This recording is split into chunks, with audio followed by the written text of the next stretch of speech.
नमस्कार स्टूडेंट। हम लोग पढ़ रहे थे इंडियन पॉलिटी और इसके प्रीवियस लेक्चर में हम लोगों ने बात की थी आरटीआई एक्ट 2005 पर। उसको हमने डिटेल में पढ़ा और आज वाले लेक्चर में हम लोग बेहद इंपॉर्टेंट टॉपिक पढ़ने जा रहे हैं, कैग। तो जैसा कि आप स्क्रीन पर देख रहे होंगे, यहाँ पर एक आपको इन्फॉर्मेशन दी जा रही है स्क्रीन पर, और यहाँ पर आप देख रहे होंगे राविन एकेडमी, ये हमारा एप्लीकेशन है। और अगर आपको हमारी डिटेल में कक्षाएं करनी है, प्री मेंस पूरा और विद प्रिंटेड स्टडी मटेरियल, तो आप हमारे राविन एकेडमी के एप्लीकेशन को प्ले स्टोर से डाउनलोड कर लीजिए और हमारी सारी क्लासेस आप वहां पर कर सकते हैं अपने एंड्रॉयड फ़ोन पर घर बैठे। और अगर आपको कोई जानकारी लेनी है ऑनलाइन क्लास से जुड़ी हुई, तो आप इस दिए गए व्हाट्सएप नंबर पर आप मैसेज ड्रॉप कर सकते हैं और आप डायरेक्ट कॉल भी कर सकते हैं। और ऑनलाइन क्लासेस से जुड़ी हुई सारी जानकारी आपको हमारी टीम उपलब्ध करा देगी। कैसे क्लासेस ज्वाइन करने हैं, कैसे कोर्स परचेज करना है। ये जो स्क्रीन पर आपको दिख रहा है इंडियन पॉलिटी, ये इंडियन पॉलिटी ये प्रीलिम का है कोर्स, और जस्ट 999, और इसे आप परचेज करके पूरा इंडियन पॉलिटी आप पढ़ सकते हैं। तो चलिए हम लोग बात करते हैं आज वाले सेशन में। कैग पढ़ेंगे, कंट्रोलर ऑडिटर जनरल। ओके, तो ये जो कैग है, इंडियन कॉन्स्टिट्यूशन का आर्टिकल 148, इसमें इसका पद का प्रावधान किया गया है कैग। इसको हिंदी में कहते हैं नियंत्रक एवं महालेखा परीक्षक, कंट्रोलर ऑडिटर जनरल। तो देखिए, भारतीय संविधान में कुछ ऐसे पद हैं जिनका स्वतंत्र होना बहुत जरूरी है। तो उनमें से एक पद कैग भी होता है, इसको स्वतंत्र पद बनाया गया है। दूसरा आपको मैंने पढ़ाया था जुडिशरी, इसमें सुप्रीम कोर्ट, हाई कोर्ट आते हैं। और यहाँ पर इलेक्शन कमीशन, चुनाव आयोग, इसको भी स्वतंत्र बनाया गया है। मतलब ये जब अपना काम करेंगे तो किसी के दबाव में नहीं करेंगे। और यहाँ पर यूपीएससी, तो ये कुछ ऐसे पद हैं जिनको इंडियन कॉन्स्टिट्यूशन में स्वतंत्र बनाया गया है। अर्थात जब ये अपना काम करेंगे तो कार्यपालिका इनके ऊपर किसी भी प्रकार का दबाव नहीं डाल सकती है, यानी ये स्वतंत्रता पूर्वक काम करेंगे। तो आज के लेक्चर में हम लोग कैग देखेंगे। कैग के लिए क्या क्वालिफिकेशन होनी चाहिए, तो याद रखिएगा कैग के लिए कोई भी क्वालिफिकेशन कॉन्स्टिट्यूशन में इनका उल्लेख नहीं किया गया है क्वालिफिकेशन का। यह संसद की जिम्मेदारी होती है। संसद इसको डिसाइड करेगी क्या क्वालिफिकेशन होनी चाहिए। संविधान में इसका कोई उल्लेख नहीं है क्वालिफिकेशन का, याद रखिएगा। और संसद को जब जिम्मेदारी दी जाती है तो संसद कानून बनाकर ही ये डिसीजन लेती है कि क्या इसकी योग्यता होनी चाहिए, क्या सेवा शर्तें होनी चाहिए। तो संसद इसकी सेवा शर्तों को भी डिसाइड करती है। सॉरी, संसद ने इस पर एक कानून बनाया 1971 में, ठीक है, तो जिसमें कैग की योग्यता और सेवा शर्तों के बारे में उल्लेख किया गया है। ओके, तो योग्यता में अगर देखा जाए तो प्रशासनिक अधिकारियों को इस पद पर नियुक्त किया जाता है सामान्य तौर पर। यह संसद ने कानून बनाया है इसके लिए। ओके, अब इनकी नियुक्ति कैसे होती है, तो मंत्रिपरिषद की सलाह पर राष्ट्रपति द्वारा। किसके द्वारा होती है? राष्ट्रपति द्वारा। राष्ट्रपति महोदय इनकी नियुक्ति करते हैं बट काउंसिल ऑफ मिनिस्टर की एडवाइस से। और आपको मैंने बताया कि जो काउंसिल ऑफ मिनिस्टर सलाह देती है वही राष्ट्रपति मानता है, यानी राष्ट्रपति सिर्फ यहाँ पर सिंबॉलिक होता है, क्योंकि इंडिया में पार्लियामेंट्री सिस्टम को फॉलो किया गया है। तो यहाँ सिर्फ राष्ट्रपति तो एक औपचारिक होता है, इनकी नियुक्ति हकीकत में मंत्रिपरिषद ही करती है। मंत्रिपरिषद जिसका नाम सुझाव देगी उसी को राष्ट्रपति यहाँ पर कैग के रूप में अपॉइंट कर देंगे।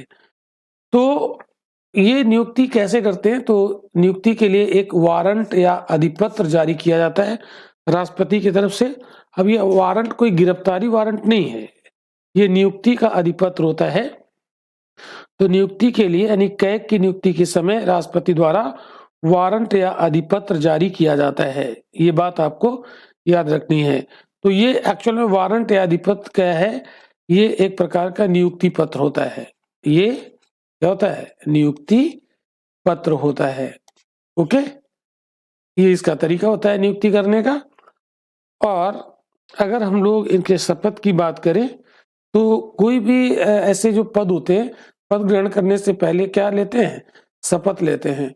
तो संविधान के प्रति निष्ठा की शपथ लेते हैं, है ना, faith in the constitution of India.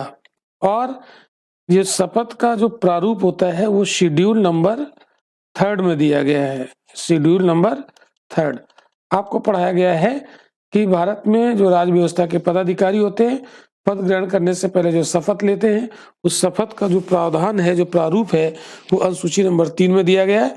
लेकिन हमने आपको बताया था राष्ट्रपति, राज्यपाल और उपराष्ट्रपति, ये 3 ऐसे पद होते हैं जिनकी शपथ का प्रारूप शेड्यूल नंबर 3 में नहीं है, वो उनसे रिलेटेड आर्टिकल में दिया गया है।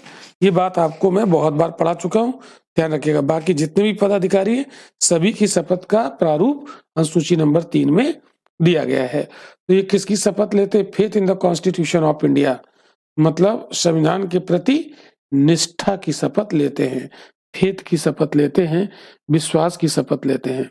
अब एक चीज यहाँ पर आपको बता दूं कि मंत्रिपरिषद की सलाह पर इनकी नियुक्ति होती है कैग की। अब ध्यान से समझना, अगर एक तरफ बताया गया कि कैग का पद स्वतंत्र होता है, क्लियर, और नियुक्ति कौन कर रहा है? राष्ट्रपति मंत्रिपरिषद की सलाह से। इसका मतलब है मंत्रिपरिषद इनको बार्गेन कर सकती है कैग को कि देखिए आप हमारी बात मानो तो हम आपको कैग के रूप में अपॉइंट कराएंगे, अदरवाइज नहीं कराएंगे। तो हो सकता है कि मंत्रिपरिषद जो है, जो कार्यपालिका है, वो कैग के ऊपर दबाव डाल सकती है, लेकिन संविधान में इसको स्वतंत्र पद कहा गया है। तो यहाँ पर प्राकृतिक न्याय नहीं हो रहा है। जो इसकी नियुक्ति की सलाह दे रहा है, ठीक है, बहुत ध्यान से समझना, कैग की नियुक्ति की सलाह कौन देता है? मंत्रिपरिषद। तो क्या मंत्रिपरिषद दबाव नहीं बना देगी कैग के ऊपर कि हम ही ने तुमको नियुक्त करवाया तो हमारी बात तुम्हें माननी पड़ेगी? और यहाँ पर कैग की स्वतंत्रता का उल्लंघन हो जाता है। तो यहाँ पर क्या होना चाहिए? एक कॉलेजियम सिस्टम होना चाहिए, कॉलेजियम सिस्टम होना चाहिए। कॉलेजियम जिस नाम को रिकमेंड करे उसी को राष्ट्रपति कैग के रूप में नियुक्त करे। तो मंत्रिपरिषद ना होकर कॉलेजियम की सलाह से ऐसा करना चाहिए, तो नहीं तो ये प्राकृतिक न्याय का उल्लंघन है। ओके, चलो आगे बढ़ते हैं। अब यहाँ पर एक चीज है, ये कुछ एक टर्म है, इन टर्म को हम लोग जानना चाहेंगे, जान सकते हैं। 1 मिनट। बिल्कुल। तो ये जो कैग होता है ना, अगर हम लोग मोटा मोटा अगर बात करें तो कैग की क्यों जरूरत होती है? तो भारत सरकार द्वारा एक साल में जितना पैसा खर्च किया गया है उसकी ऑडिटिंग करने का काम करता है, उसकी ऑडिटिंग, उसको ऑडिट करता है, ऑडिटिंग करने का काम करता है। क्लियर? मतलब साल भर में सरकार ने जो भी खर्च किया है उसकी ऑडिटिंग कौन करता है? कैग, है ना। जो कैग का ऑफिस होता है वहां पर इसकी ऑडिटिंग होती है। ओके, ये बात आपको समझ में आ गई। अब लोग बात करें कार्यकाल की। तो कैग का कार्यकाल यानी टेन्योर कितने टाइम का होता है? तो टेन्योर के बारे में संविधान में कोई भी उल्लेख नहीं किया गया है कि कितने वर्ष होगा, लेकिन इसके कार्यकाल को फिर कौन डिसाइड करता है? जब संविधान में उल्लेख है नहीं तो कौन डिसाइड करेगा? संसद द्वारा निर्धारण किया जाएगा। संसद द्वारा क्या किया जाता है? निर्धारण किया जाता है। और संसद अगर कोई काम करती है तो वो कानून बनाकर करती है। तो इसके कार्यकाल से संबंधित संसद ने कानून बनाया और उसमें कहा है कि कार्यकाल मैक्सिमम 6 वर्ष का होगा, 6 वर्ष का। लेकिन ये मैक्सिमम 65 वर्ष की उम्र तक काम कर सकते हैं। अब 65 वर्ष की अवस्था तक ये बने रहेंगे अपने पद पर, लेकिन अपॉइंटमेंट होता है कितने वर्ष के लिए? 6 वर्ष के लिए। तो ये क्या संविधान में लिखा है? तो ध्यान रखिएगा, संविधान में ऐसा कुछ भी नहीं लिखा है, ये पार्लियामेंट ने इसका प्रोविजन किया है। तो पार्लियामेंट इससे बदल भी सकती है, वो कोई इशू नहीं है। क्लियर? तो जिन बच्चों ने इसके प्रीवियस लेक्चर नहीं देखे हैं, तो यहाँ पर लेक्चर में आई बटन पर लिंक दे दिया जाएगा पूरी इंडियन पॉलिटी का, पूरा इसमें कोर्स यहाँ पर आपको मिल जाएगा आई बटन पर क्लिक करके, या आप हमारे ऑफिशियल एप्लीकेशन रेविन एकेडमी पर भी जाकर सारी कक्षाएं, पूरा पॉलिटी का कोर्स आप वहां देख सकते हैं, पूरा उपलब्ध होगा। क्लियर? तो ये कार्यकाल के बारे में ये बात है यहाँ पर। अब इसका रिमूवल कैसे किया जाएगा? तो रिमूवल कैसे किया जाएगा ये बात आपको याद रखना है। तो इसके बारे में आपको एक बात याद रखनी है कि इनके रिमूवल का जो आधार है और जो तरीका है, जो रीति है, जो प्रक्रिया है, वो सुप्रीम कोर्ट के जजेज के समान है, के जजों के समान होता है। तो सुप्रीम कोर्ट के जजों को किस आधार पर हटाते हैं और किस रीति और प्रक्रिया के आधार पर हटाते हैं? प्रक्रिया क्या होती है? तो अगर हम लोग रिमूवल का ग्राउंड देखें, आधार, तो किस आधार पर हटाया जाता? तो उसके दो आधार थे। सुप्रीम कोर्ट के जजों को हटाने के दो आधार थे। क्या थे? एक था प्रूव्ड मिसबिहेवियर, यानी सिद्ध कदाचार। अगर कदाचार सिद्ध हो गया तो हटा दिया जाएगा। और दूसरा अक्षमता, इनकैपेबिलिटी, अक्षमता के आधार पर। तो सुप्रीम कोर्ट के जजेस को हटाने के लिए ये दो ग्राउंड होते हैं, तो वही ग्राउंड कैग को हटाने के लिए भी होते हैं। तो ये दो ग्राउंड आपको पता चल गया। प्रक्रिया क्या है, कैसे हटाया जाएगा?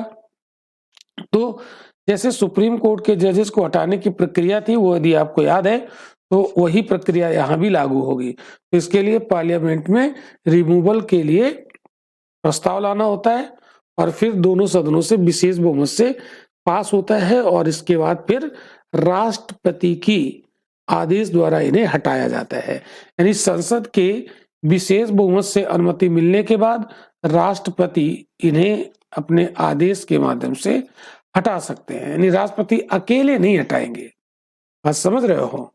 राष्ट्रपति इनको इतनी आसानी से थोड़ी ना हटा पाएंगे, पहले पार्लियामेंट से अनुमति लेनी पड़ेगी। और पार्लियामेंट से भी अनुमति कैसे ली जाती है? बाई स्पेशल मेजॉरिटी, विशेष बहुमत। तो जिन बच्चों ने सुप्रीम कोर्ट के जजेस के हटाने की जो प्रक्रिया है, अगर वो पता है, उन्होंने हमारे लेक्चर देखे हैं, तो इसको आप समझ गए होंगे, और जिन्होंने नहीं देखा है वो देख ले। ठीक है? तो ये हटाने की प्रक्रिया सेम एज जजेज ऑफ सुप्रीम कोर्ट, बिल्कुल वैसी है, वही ग्राउंड है। ओके, क्लियर होगी बात? अब हम लोग बात कर लेते हैं ये जो, अच्छा, ग्राउंड ऑफ रिमूवल आपको बताई दिया यहाँ पर। ठीक है? तो सिद्ध कदाचार और मतलब प्रूव्ड मिसबिहेवियर और इनकैपेबिलिटी। और जो कैग होता है उसका दर्जा क्या होता है ना, सीएजी का स्टेटस क्या होता है? सीएजी का दर्जा ये किसके समान होता है, किसके बराबर होता है?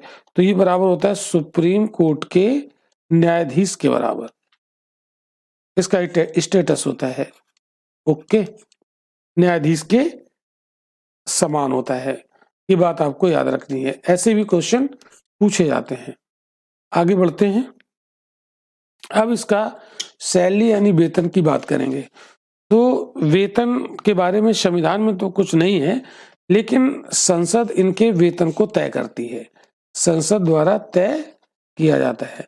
तो संसद द्वारा इनकी सेवा शर्तें भी तय की जाती हैं।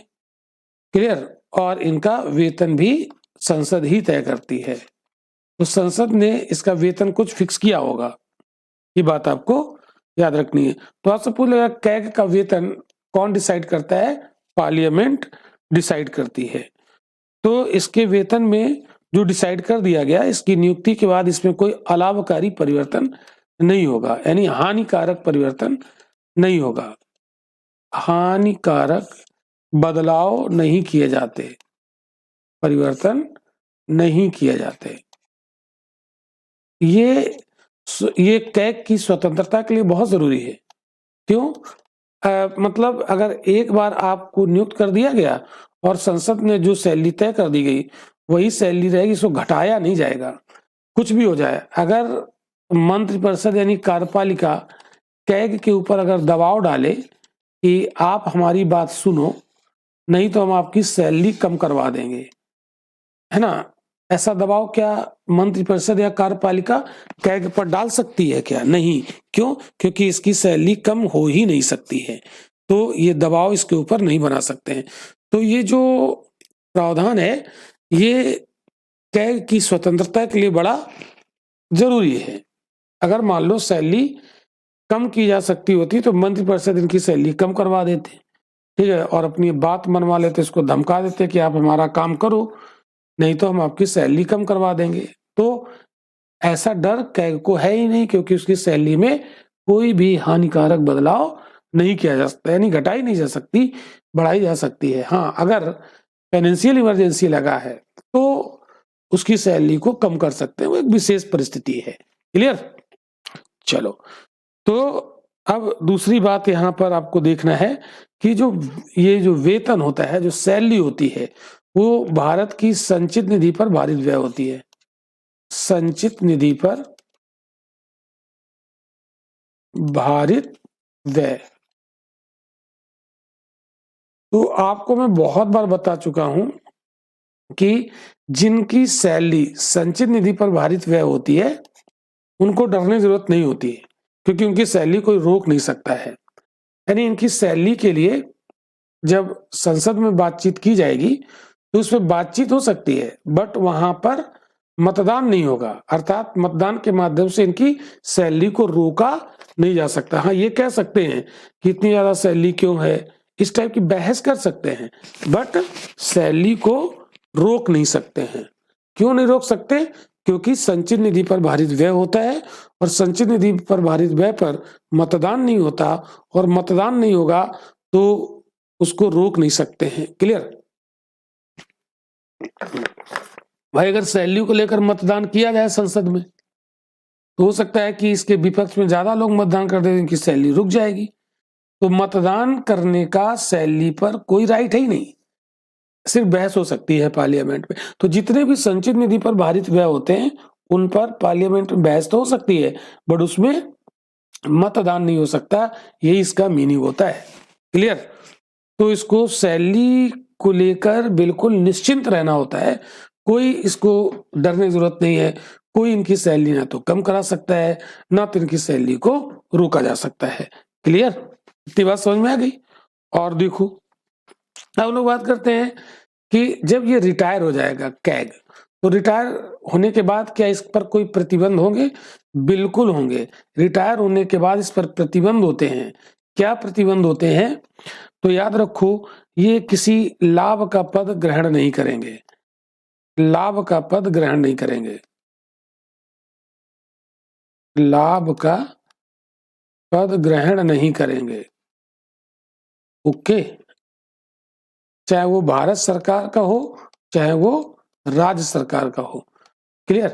तो जितने भी भारतीय संविधान में स्वतंत्र पद हैं, स्वतंत्र पद, उनके लिए कहा जाता है कि जब आप रिटायर हो गए तो आपको कहीं कोई काम नहीं मिलेगा। क्यों? क्योंकि पेंशन आपको इतनी मिलती रहेगी, उसी से काम आपका चलता रहेगा।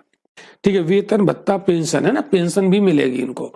तो लाभ का पद ग्रहण नहीं करेंगे। अगर लाभ का रिटायरमेंट के बाद लाभ का पद ग्रहण करने की प्रोविजन अगर होता, प्रावधान होता, तो जानते हो क्या हो सकता था? सरकार इन्हें लालच दे सकती थी। सरकार बोले तो कार्यपालिका, कार्यपालिका लालच दे सकती थी कि देखो अभी आप इस पद पर हो तो हमारी बात मानो, है ना, हमारा ख्याल रखो, हमारी बात मानो, जो हम कहें वैसा आप करो, क्योंकि रिटायरमेंट के बाद हम आपको सरकारी नौकरी दे देंगे, है ना। तो सरकार ऐसा कह नहीं सकती। क्यों? क्योंकि इनको सरकारी नौकरी मिलेगी ही नहीं। तो सरकारी नौकरी का लालच देकर सरकार इन्हें दबाव में नहीं ले सकती है। इसका मतलब है कि ये जो लाभ का पद ग्रहण न करने का प्रावधान है, ये कैग की पद की स्वतंत्रता को इंडिकेट करता है। क्लियर होगी बात? चलो और आगे बढ़ते हैं। अब यहाँ पर ये दो टर्म लिखे हुए हैं, एक लिखा है अकाउंटिंग और एक लिखा है ऑडिटिंग। क्लियर? तो अकाउंटिंग यानी लेखांकन और ऑडिटिंग का मतलब होता है लेखा परीक्षण, दोनों में अंतर होता है। तो लेखांकन में क्या होता है, दिए गए पैसे का हिसाब किताब रखना, इसको कहते हैं अकाउंटिंग। अकाउंटिंग मतलब नहीं कहते हिसाब किताब बताओ, तो अकाउंटिंग का काम और ये होता है। और ऑडिटिंग का काम क्या होता है, पैसा जिस उद्देश्य से दिया गया है उसी पर ही खर्च हुआ है कि नहीं, है ना। तो इसका मतलब क्या होता है, जिस उद्देश्य से धन दिया गया है ना, धन दिया गया है, मतलब धन किसको दिया जाता है, सरकार को। कौन देता है, पार्लियामेंट। तो सरकार को ऐसे ही धन नहीं दिया जाता है, उद्देश्य होता है कि आपको यहाँ पर इतना पैसा खर्च करना है इसलिए आपको धन दिया गया। तो जिस उद्देश्य से धन दिया गया है उसी पर खर्च हुआ है कि नहीं, है ना, उसी पर खर्च हुआ है कि नहीं, कि नहीं। और देखो भ्रष्टाचार तो नहीं हुआ है, भ्रष्टाचार तो नहीं हुआ है, ये भी तो होता है, भारत में तो बहुत चांस रहते हैं। ठीक है, तो इस पर निगाह रखना यही देखता है कौन, कैग, और इसी को कहते हैं ऑडिटिंग। तो कैग एक्चुअल में दोनों काम करता है, अकाउंटिंग का काम भी करता है और ऑडिटिंग का काम भी करता है। ये क्वेश्चन पीटी में पूछा गया था, अभी आपको मैं बताऊंगा, ये क्वेश्चन आया था पीटी में। तो देखो आज की डेट में अगर कार्यों की बात करें तो आर्टिकल 149 में इसके कार्यों के बारे में क्या बात लिखी है, तो लिखा है 1950 से लेकर 1976 तक ये अकाउंटिंग और ऑडिटिंग का दोनों का काम करता था। तो अकाउंटिंग और ऑडिटिंग, सरकार के द्वारा दिया गया पैसा उसका हिसाब किताब रखना अकाउंटिंग, और पैसा जिस उद्देश्य से दिया गया है उसी उद्देश्य में खर्च हुआ है कि नहीं, इसकी जांच करना ऑडिटिंग कहलाता है। तो अब आप देखो यहाँ पर 1950 से लेकर 1976 तक, 1950 से लेकर 1976 तक ये दोनों काम करता था। सरकार के को जो मतलब पैसा दिया गया है, ठीक है, उसका हिसाब किताब भी रखना और जिस उद्देश्य से दिया गया है वो वही खर्च हुआ है, कहीं कोई करप्शन तो नहीं हुआ है, दोनों काम देखता था। लेकिन 1976 के बाद केंद्र सरकार के अकाउंटिंग का काम इससे छीन लिया गया, केवल ऑडिटिंग का काम करने लगा, ये केवल ऑडिटिंग का काम करने लगा। यही क्वेश्चन पीटी में पूछा गया था कि कैग के द्वारा अकाउंटिंग का काम कब छीना गया, कैग से अकाउंटिंग का काम कब छीना गया, 1976 में छीन लिया गया। ठीक है, तो केंद्र सरकार के लिए अब ये केवल ऑडिटिंग का काम करता है, अकाउंटिंग का काम नहीं करता है। लेकिन राज्य सरकारों के लिए अकाउंटिंग और ऑडिटिंग अभी भी दोनों का काम करता है, दोनों का काम करता है। क्लियर? आगे बात समझ में? तो ये क्वेश्चन ध्यान रखिएगा, बहुत इंपॉर्टेंट है, पूछा गया है। आगे बढ़ते हैं। अब आर्टिकल 150 में लिखा है लेखा का प्रारूप। तो ये जो लेखा का प्रारूप है ये क्या है, तो जैसे होने वाले जो खर्च होते हैं ना उनको सरकारें किस प्रारूप में रखेंगी, इसको कहते हैं लेखा का प्रारूप। क्लियर? अब देखो कैग जो होता है राष्ट्रपति को सुझाव देता है और उसी के सुझाव पर राष्ट्रपति लेखा का प्रारूप तय करता है। तो कैग राष्ट्रपति को सुझाव देता है और इसी सुझाव के आधार पर, है ना, इसी के आधार पर प्रेसिडेंट यानी राष्ट्रपति, प्रेसिडेंट लेखा का प्रारूप तय करता है। लेखा का प्रारूप, लेखा मतलब अकाउंट प्रारूप तय करता है। ये बात याद रखिएगा। तो लेखा प्रारूप कौन तय करेगा? राष्ट्रपति। ठीक है, किसके सुझाव पर? कैग के सुझाव पर। और लेखा प्रारूप में क्या होता है? होने वाले खर्च को सरकार किस प्रारूप में रखेगी, ये होता है। चलिए आगे बढ़ते हैं। आर्टिकल 151, ये कैग क्या करता है? जैसे कोई जांच किया है ना, जो सरकार को धन दिया गया उसी को क्या कहते हैं? उसकी जांच करना, उसको ऑडिटिंग कहते हैं। मान लो भारत सरकार को धन दिया गया और उसने खर्च किया, तो उसकी ऑडिटिंग कौन करता है? कैग। तो कैग ऑडिटिंग करने का उस पर रिपोर्ट तैयार करता है और वो रिपोर्ट राष्ट्रपति को दे दी जाती है। राष्ट्रपति उस रिपोर्ट को कहाँ रखवा देते हैं? संसद में। और संसद में जो पीएसी होती है, पब्लिक अकाउंट कमेटी, आपको पढ़ाया जा चुका है जब हमने पार्लियामेंट पढ़ाया था, हिंदी में क्या कहते हैं? लोक लेखा समिति। तो इस रिपोर्ट की जांच कौन करता है? तो इस रिपोर्ट की जांच कौन करता है? संसद में लोक लेखा समिति। तो ये क्वेश्चन बहुत इंपॉर्टेंट है, ये प्रीलिम में क्वेश्चन पूछा गया है कि कैग की रिपोर्ट की जांच कौन सी पार्लियामेंट्री कमेटी के द्वारा की जाती है? तो इसको कौन, आंसर क्या होगा? पीएसी, पब्लिक अकाउंट कमेटी, लोक लेखा समिति। तो अब क्या होगा?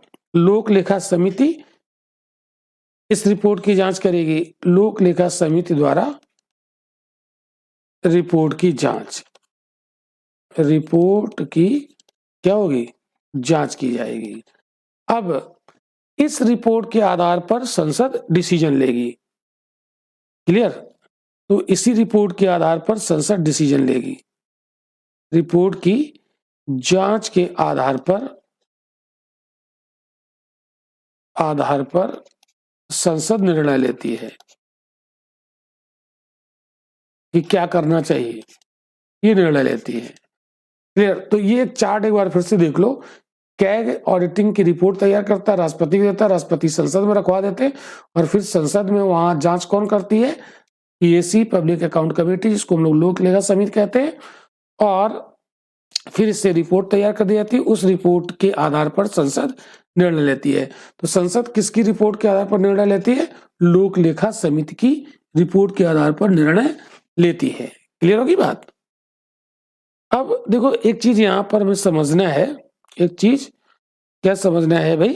देखो कभी कभी क्या होता है, जो पीएसी होता है ना, पब्लिक अकाउंट कमेटी, इसको ऐसा लगता है कि जो तकनीकी बातें उसमें कही गई हैं वे उसे समझ नहीं आ रही है। देखो समझना ध्यान से। जो कैग होता है, कैग ने कोई रिपोर्ट तैयार की और वो रिपोर्ट पहुंचा दी गई राष्ट्रपति के माध्यम से पार्लियामेंट में। और उस रिपोर्ट में कुछ टेक्निकल बातें हैं जो लोक लेखा समिति के सदस्यों को समझ में नहीं आई। बहुत ध्यान समझना, लोक लेखा समिति के सदस्यों को समझ में नहीं आई। तो ऐसी स्थिति में लोक लेखा समिति कैग से पूछती है। ऐसी स्थिति में लोक लेखा समिति किससे पूछती है? कैग से, कि भाई इसका क्या मतलब है, ये जो आपने टेक्निकल वर्ड इसमें प्रयोग किए गए आपके द्वारा रिपोर्ट में, इसका मतलब क्या है? तो लोक लेखा समिति कैग को अपने पास बुलाती है और कैग और पीएसी के बीच बहुत अच्छे संबंध होते हैं। ठीक है? तो इसीलिए कैग क्या करता है, इसको लोक लेखा समिति को मार्गदर्शन देता है। ठीक है? तो और कैग लोक लेखा समिति का मित्र होता है ना? और ये और क्या होता है, ये एक दार्शनिक और मार्गदर्शक के रूप में काम करता है। तो कैग लोक लेखा समिति का मित्र होता है ना? ये एक प्रकार का दार्शनिक होता है, जो पूछा जाता है वो बताता रहता है। ठीक है? मित्र हो गया, दार्शनिक हो गया और मार्गदर्शक भी है। तो ये अगर क्वेश्चन कभी पूछा जाए कि लोक लेखा समिति का मार्गदर्शक कौन है, दार्शनिक कौन है, मित्र कौन है, तो आंसर क्या होगा? उस सभी का आंसर कैग ही होगा। क्लियर? आगे बढ़ते हैं। अब देखो इसमें एक टर्म आपको यहाँ पर मिल रहा है, सीजीए। ये सीएजी नहीं है। सीएजी तो कंट्रोलर ऑडिटर जनरल होता है, जिसको अभी हम पढ़ रहे थे, लेकिन ये सीजीए है, स्थान बदल दिया केवल। तो CGA controller general of the account क्या बोलते हैं? Controller general of the account. ये पद कब बनाया गया? 1976 में बनाया गया, ठीक है। और ये डिपार्टमेंट ऑफ एक्सपेंडिचर के अंडर में काम करता है। तो भारत सरकार के अंदर एक डिपार्टमेंट होता है, डिपार्टमेंट ऑफ एक्सपेंडिचर के अधीन काम करता है सीजीए। और इसका प्रमुख काम क्या है? इसका प्रमुख काम है भारत सरकार के खर्चों का हिसाब किताब रखने का कार्य करना, इसका प्रमुख काम है। ओके, क्या काम है? भारत सरकार के खर्चों का हिसाब किताब रखना, इसी को हम लेखांकन कार्य भी कहते हैं। तो ये हिसाब किताब रखना, यही तो लेखांकन है, लेखांकन का कार्य, ठीक है। तो लेखांकन क्या है? अभी थोड़ी देर पहले मैंने आपको बताया, इसको अकाउंटिंग कहते हैं, इंग्लिश में क्या कहते हैं? अकाउंटिंग। तो इसमें लेखांकन में क्या होता है? दिए गए पैसे का हिसाब किताब रखना। तो ये जो सीजीए है भारत सरकार के खर्चों का हिसाब किताब रखने का काम करता है। तो यही जो दिया गया पैसा, इसका हिसाब किताब रखना, इसी को कहते हैं लेखांकन का कार्य या अकाउंटिंग का कार्य। तो सीजीए का ये प्रमुख काम है। ओके, समझ में आया? तो आज के लेक्चर में हमने यहाँ पर सीएजी कंप्लीट किया, जो कि बहुत इंपॉर्टेंट, छोटा टॉपिक बट बहुत ज्यादा इंपॉर्टेंट है। तो आज का लेक्चर यहीं तक, मिलते हैं हम लोग अगले लेक्चर में। और बहुत जल्द हम लोग इकोनॉमी शुरू करने वाले, बस 2-1 लेक्चर के बाद हम लोग इकोनॉमी शुरू करेंगे। ओके, और इकोनॉमी बहुत ज्यादा प्रतीक्षित विषय है, बहुत लोगों का यहाँ इंतजार है, तो बस बहुत जल्दी से हम शुरू करेंगे। तो आज का लेक्चर यहीं तक, मिलते हैं हम लोग अगले लेक्चर में।